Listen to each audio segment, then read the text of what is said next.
Sehat itu murah, sakit itu mahal. Apakah Sobat Maya pernah mendengar kata-kata bijak tersebut? Pada saat membuat video ini, saya jadi tertegun sendiri. Apakah Sobat Maya pernah membaca buku Robert Kiyosaki tentang cash flow kuadran? Nah, saat ini saya sedang berada di 4 kuadran tersebut. Saat ini saya adalah karyawan di salah satu perbankan swasta di Indonesia, lalu saya juga self-employee di YouTube, lalu saya juga seorang business owner yang mempunyai bisnis F&B, dan terakhir saya juga seorang investor. Jadi saat ini udah punya passive income dari hasil investasi saya. Berada di 4 kuadran tersebut tentunya bukan hal yang mudah, sangat menguras energi dan juga tenaga, serta pikiran dan mental. Terkadang sakit pun menjadi sesuatu yang nggak bisa dihindarkan. Untungnya, saya punya asuransi yang bisa cover biaya pengobatan tersebut. Nah, kalau sakit, biasanya saya berobat ke rumah sakit Geraha Kedoya. Karena selain nggak jauh dari rumah, pelayanan dari rumah sakitnya juga cukup memuaskan. Eits, tenang. Di sini saya nggak akan share tentang pengalaman berobat di rumah sakit. Tapi pada video kali ini kita akan membahas tentang emiten rumah sakit, yaitu PT Kedoya Adiaraya yang sebentar lagi akan listing di bursa kita dengan kode ticker RSGK. Penasaran dengan prospektusnya? Jangan lupa saksikan video ini sampai habis ya. Jadi PT Kedoya Adiaraya ini didirikan pada tahun 1990 di Jakarta Barat.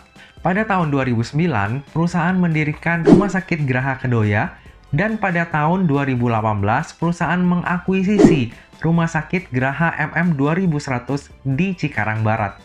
Nah, bagi Sobat Maya yang belum tahu, rumah sakit umum itu sama kayak bank, ada pengelompokannya. Jika bank dikelompokkan dengan buku, maka rumah sakit umum dikelompokkan dengan tipe. Jadi yang paling lengkap itu adalah rumah sakit umum tipe A, sedangkan yang paling kurang lengkap itu adalah rumah sakit umum tipe D. Nah, Rumah Sakit Geraha Kedoya sendiri adalah rumah sakit umum tipe B, sedangkan Rumah Sakit Geraha MM 2100 adalah rumah sakit umum tipe C. Nah, berikut ini adalah keunggulan-keunggulan dari Rumah Sakit Geraha Kedoya dan juga Rumah Sakit Geraha MM 2100. Nah, yang di-highlight di sini adalah tentang chamber hiperbarik. Nah, memang belum banyak ya rumah sakit di Indonesia yang menyediakan terapi hiperbarik. Bagi yang belum tahu, terapi hiperbarik ini adalah terapi dengan memberikan oksigen murni di ruangan khusus bertekanan tinggi. Tekanan udara di dalam chamber hiperbarik ini bahkan bisa ditingkatkan hingga 3 kali lipat. Selain Rumah Sakit Geraha Kedoya dan Rumah Sakit Geraha MM 2100, perseroan juga akan melakukan ekspansi usaha dengan mendirikan rumah sakit khusus ibu dan anak di Alam Sutra. Ekspansi ini tentunya dapat menjadi langkah strategis untuk meningkatkan kinerja perusahaan ke depannya. Oke, tadi adalah sekilas tentang backgroundnya Kedoya Adiaraya. Sekarang coba kita lihat siapa ya kira-kira yang ada di belakang dari PT Kedoya Adiaraya ini. Jadi pemegang saham dari PT Kedoya Adiaraya ini ada 3 nih Sobat Maya.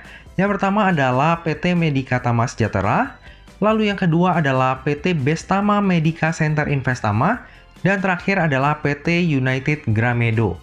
Nah, jika kita lihat lebih details di struktur kepemilikannya, baru ketahuan nih, ternyata ada nama Hung Kang Suteja di sini. Bagi yang belum tahu, Hung Kang Suteja ini adalah anak dari salah satu konglomerat di Indonesia, yaitu Bapak Dening King. Bagi yang udah lama terjun di dunia saham pasti tahu lah ya dengan nama tersebut. Beliau adalah owner dari Agro Manunggal Group yang punya berbagai macam lini bisnis. Salah satu saham dari Agro Manunggal Group yang saat ini lagi hot adalah MMLP. Rumornya bakal masuk ke ekosistemnya Goto. Tapi kita nggak akan bahas tentang MMLP di sini. Nah, dengan pengendali dari IPO RSGK ini adalah Hung Kang Suteja, saya rasa IPO ini akan menjadi menarik. Dalam IPO ini, sebanyak-banyaknya 20% saham yang akan ditawarkan dengan harga penawaran antara 1.500 hingga 1.750. Sehingga dana yang akan diraup dari IPO ini adalah sebesar 325 miliar. Lalu tujuan penggunaan dananya adalah sebagai berikut. Sekitar 14% digunakan untuk pengembangan Rumah Sakit Geraha Kedoya. Lalu sekitar 45% dialokasikan dalam bentuk pinjaman ke anak usaha yaitu PT SMS, yang 81% digunakan untuk pembayaran utang bank. Nah, tujuan ini ya yang agak bikin kurang srek. Lalu tujuan yang ketiga adalah sisa dananya atau sekitar 41% itu akan dipinjamkan ke anak usahanya, yaitu PT SMAS untuk ekspansi usaha pembangunan rumah sakit khusus ibu dan anak. Nah, jadi tujuan dari IPO RSGK ini sebenarnya lumayan menarik ya. Cuma tujuan kedua itu ada pembayaran utang. Nah, biasanya ini tujuan yang nggak disukai oleh investor. Nah, underwriter dari IPO-nya RSGK ini adalah Buana Capital Sekuritas atau dengan kode broker RF. Untuk sepak terjangnya RF, saya udah share ya kepada Sobat Maya di video pembahasan MCOL. Nah, kalau bagi Sobat Maya yang belum nonton video pembahasan tersebut, boleh ditonton dulu ya. Oke, kita lanjut melihat laporan keuangannya. Dari sisi aset, bisa kita lihat di sini Sobat Maya. Dari tahun 2018 hingga 2020, aset itu selalu bertumbuh. Nah, kalau dari sisi liabilitas, 2018 itu masih 380 miliar. Langsung berkurang drastis menjadi 252 miliar di 2019. Baru kemudian naik sedikit menjadi 260 miliar di tahun 2020. Kalau kita lihat di sini, karena rasio untuk tahun 2020 memang kurang sehat ya. Hanya di 0,97 kali. Tapi, per bulan Mei 2021, current rasionya itu udah naik menjadi 1,42 kali. Nah, rasio tersebut udah lumayan bagus nih untuk likuiditasnya perusahaan. Dari sisi ekuitas, karena asetnya itu terus bertumbuh, sementara liabilitas berkurang ya, maka otomatis ekuitasnya juga akan bertumbuh dari tahun ke tahun. Coba kita lanjut melihat laporan laba ruginya. Nah, bisa kita lihat di sini bahwa dari laba sebelum pajak, labanya itu sebenarnya terus meningkat. Namun, untuk laba bersihnya di tahun 2020 itu ada sedikit penurunan. Hal ini disebabkan oleh adanya pencatatan pajak. Nah, di sini juga ada hal yang fantastis banget nih Sobat Maya. Jika pada bulan Mei 2020, perseroan itu masih mencatatkan rugi bersih sebesar 5 miliar, hal sebaliknya terjadi pada Mei 2021. Laba perseroan itu meroket berkali-kali lipat menjadi 37 miliar. Bahkan ini 15 kali lipat lebih besar daripada laba full year-nya di tahun 2020. Menurut saya hal ini wajar sih ya. Nah, jadi di video ini saya tuh udah menceritakan ya pengalaman saya 1 bulan menjadi full-time daddy. Dan lewat pengalaman ini, saya tuh jadi menyadari banget Sobat Maya, bahwa rumah sakit Geraha Kedoya ini rame banget. Jadi waktu itu saya bawa istri saya ke rumah sakit Geraha Kedoya ini untuk check up lah ya ke dokter ya.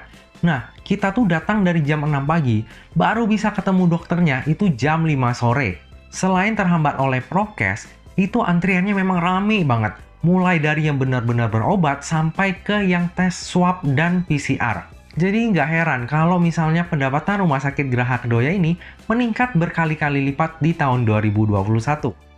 Oke, dari laporan keuangan sudah cukup memuaskan. Bagaimana dari sisi valuasinya nih? Coba kita bandingkan dengan peer-nya ya, yaitu Siloam dan juga Mika. Oke, langsung aja kita hitung PER dan juga PBV-nya dari RSGK ini. Nah, jadi setelah kita hitung nih Sobat Maya, dapatlah kesimpulan bahwa PER dan PBV untuk RSGK di tahun 2020 adalah sebagai berikut. PER-nya adalah sebesar 497,58 kali, sedangkan PBV-nya adalah 2,66 kali. Kaget? Saya juga kaget sih sebenarnya. Tapi jangan khawatir, khusus untuk RSGK ini saya akan coba untuk hitung PE annualized-nya di 2021. Karena memang labanya di tahun 2020 dengan 2021 itu ngejomplang banget. Nah, jadi per Mei 2021, laba bersih dari RSGK ini adalah sebesar 37 miliar. Jika kita annualize, maka EPS-nya itu akan menjadi 96,76. Maka PER-nya di tahun 2021 akan menjadi 18,08 kali. Jauh lebih murah dibandingkan Silo ataupun Mika ya jadinya. Tapi ada catatannya nih Sobat Maya.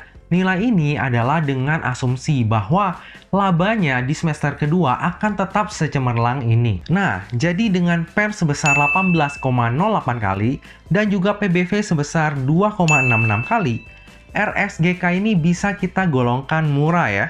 Jika kita bandingkan dengan peer yang lain tuh, ini lebih unggul lah dari secara valuasi.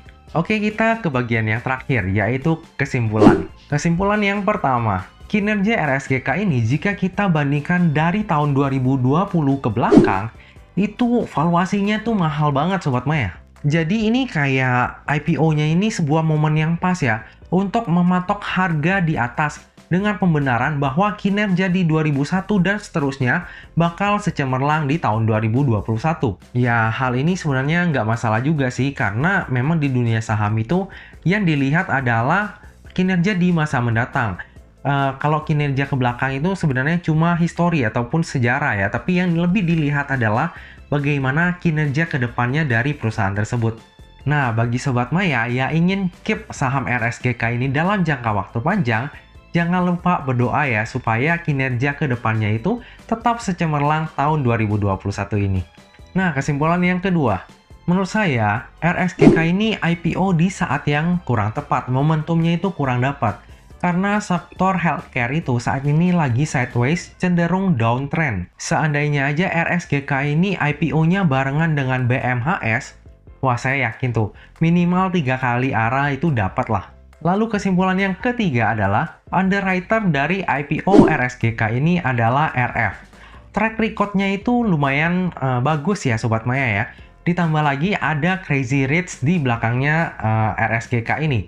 Jadi menurut saya IPO RSGK ini lumayan menarik untuk diikuti. Nah, kesimpulan yang terakhir adalah saya sendiri tetap akan membeli RSGK ini ya, karena memang potensi reward-nya itu lebih besar daripada risk-nya. Worst case-nya nanti adalah minus 7%. Dan tentunya saya udah siap dengan resiko tersebut. Jadi seperti biasa, kita ambil momentum jangka pendek untuk mendulang cuan. Kita lihat nih nantinya, sejauh apa market bisa mengkerek harganya RSGK ini. Saya sendiri strateginya untuk IPO RSGK ini adalah setengah muatannya saya langsung pasang trailing stop. Jadi begitu arahnya kebuka, itu langsung otomatis kejual. Sementara setengah muatannya lagi, saya akan tunggu sampai closing nih Sobat Maya. Kalau closingnya nggak arah, ya akan tetap saya jual juga. Nah Sobat Maya, demikianlah video pembahasan saya tentang IPO RSGK ini. Semoga aja video ini dapat berguna bagi Sobat Maya dan bisa menjadi bahan pertimbangan nih untuk Sobat Maya. Kira-kira mau ikutan IPO RSGK ini atau enggak?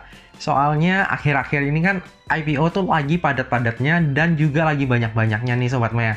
Jadi untuk mengalokasikan dananya itu, ya mungkin kita bisa menaruh dana ataupun mengalokasikan dana lebih banyak ke pilihan yang Sobat Maya memang seret.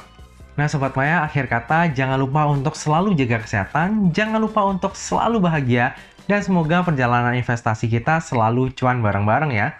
Sampai jumpa di video selanjutnya. Dah!